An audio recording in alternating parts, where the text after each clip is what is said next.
On May 4th, 2024, I took a day trip from my home in Green Valley, Arizona to Fort Bowie in the Chiricahua Mountains. Along the way on Interstate 10, I passed through Texas Canyon, which is renowned for its really odd rock formations. What makes this canyon unique are the rocks. The formations in Texas Canyon are made up primarily of granite and metamorphic rock, which were formed deep underground and later brought to the surface through the process of tectonic uplift. The area has a long and complex geologic history, with rocks that range in age from approximately 1.4 billion years old to just a few million years old. One of the most striking features of Texas Canyon is the dramatic cliffs and towering spires that rise up from the desert floor. These features are the result of millions of years of erosion, which has carved away at the softer layers of rock to reveal the harder, more resistant layers beneath. The area is also home to a variety of interesting geological features, including hoodoos, tall, thin spires of rock, arches, and natural bridges. For over 20 years, Fort Bowie and Apache Pass were central to U.S. Army operations against the Chiricahua Apaches for control of the region. The bitter struggle, ending only with Geronimo's surrender in 1886, helped determine how America's southwestern frontier developed in the last half of the 1800s.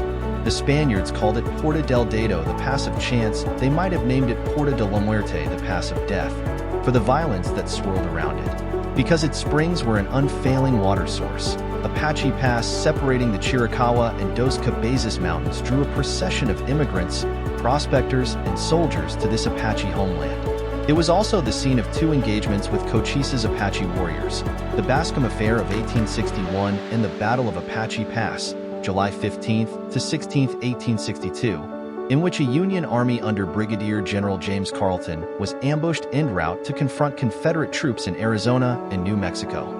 The Battle of Apache Pass led to building Fort Bowie to protect both the pass and Apache Spring.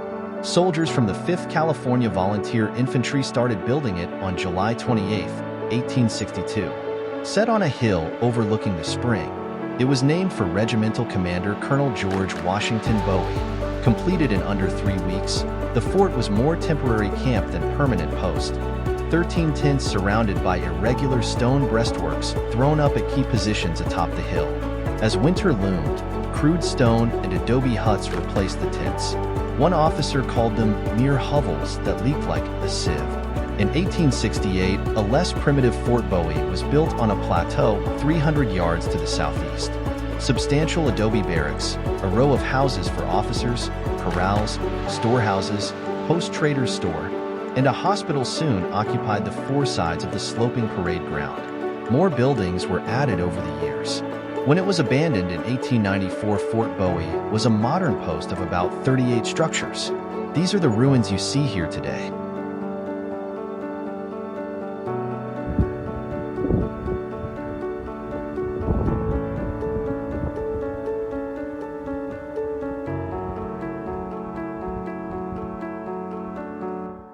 First or old Fort Bowie.